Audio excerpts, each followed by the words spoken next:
Maybe rubbing our nipples worked, because immediately after, we found the group that we were looking for, and now we can finally do our first initial screening of this movie. Yup, that's me. You're probably wondering how I got there in a Reckless Bin video.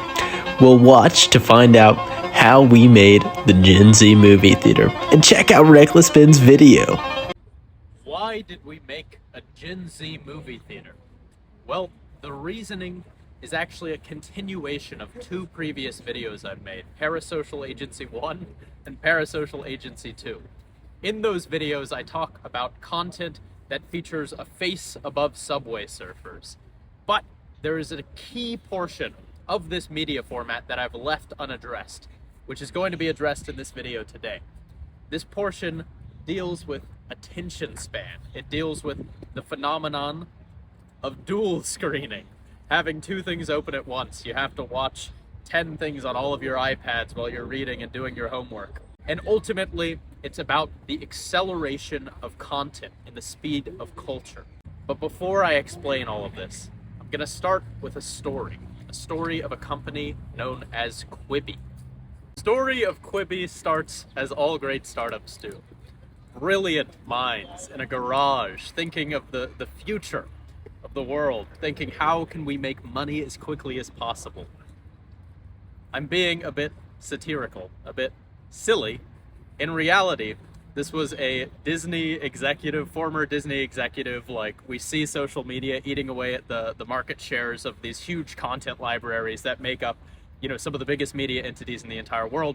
And we think, fuck social media, I want that money, I want that attention.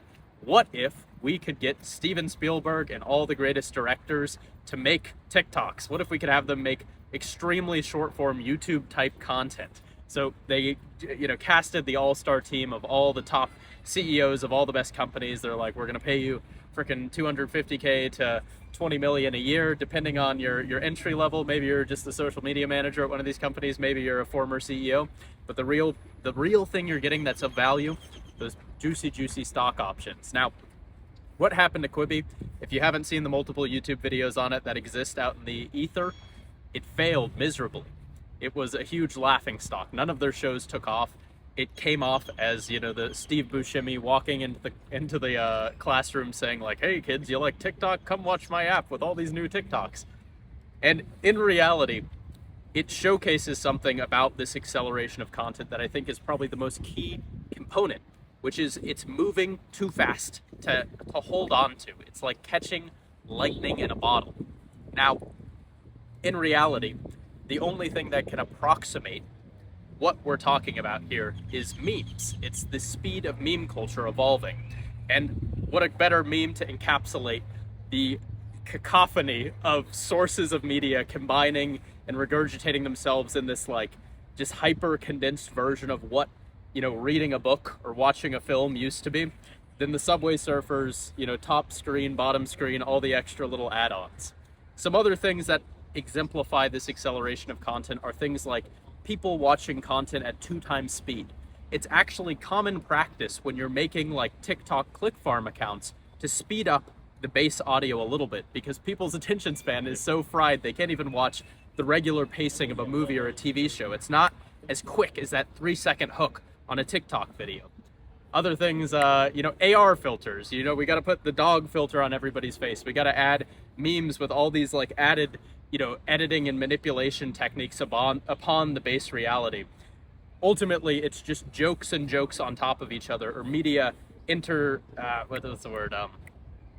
overlaid and combined on top of each other. It's just a never-ending sort of, riff of self-referentiality, blah, blah, blah, postmodern language. But ultimately, things can no longer just be super simple storylines. It needs to be everything all at once. And what are we headed towards exactly? Well, it's not infinity. It's actually, we're headed back towards one. We're headed back towards what I believe is a type of pre-culture motto language represented through memes, symbols, emojis. Whoa, who's this brilliant scientist behind me? He looks like he has something to say about this phenomenon. William S. Burroughs predicted this. William S. Burroughs predicted that language would return to something akin to the modern emoji. the emoji language would become universal, as it already is to an extent. We had noted this in a previous video about a deck of cards that he's holding, in which we take the tarot and reduce it to emoji. The tarot reduced to pure symbol. Pure symbolism. Pure symbolism is the only thing that has proven effective. As culture accelerates, think of it like rapid water or rapid wind eroding. As Marx says, all that is solid will melt into thin air. All that is solid will melt. But what will be left? Emojis, symbols, pictograms, ideograms, hieroglyphs.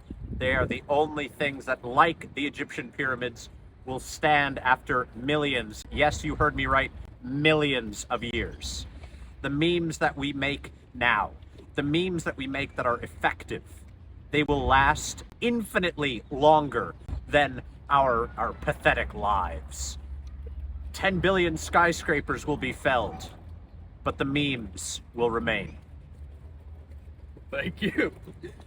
So ultimately, the question on your mind right now, viewer, why a Gen Z movie theater? Why this meme? The answer, it's evergreen.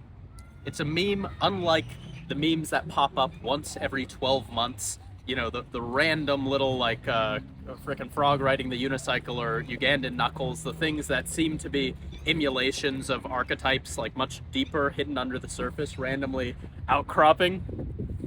Feel free to drive by. Are you listening? All right. It, in fact, is a meme that reflects reality. We all have a friend, a family member, a younger sibling, a cousin, who has dual screened. They've looked at 5 to 6 screens at once. They've held the iPad barely, able to lift it up with their body weight. And the reason this meme keeps popping up is because it is barely even a meme. It's just pictures of things happening. It's going to continue every week or so to outcrop in some new viral video because it is the most accurate meme right now. And that is why we made the video we made. Additionally, it was a part of a series where we're trying to work with creators to implant some of these higher concept ideas into very viral concepts. In this case, it was Reckless Ben, who, maybe we'll have in another video later. But if you'd like to participate, feel free to check out the Google form link in the description. Give me your best pitch, and maybe we could work together and find a way to make something that reflects the vast, untapped mimetic potential of reality as the world continues to collapse. It is what it is. Memes matter.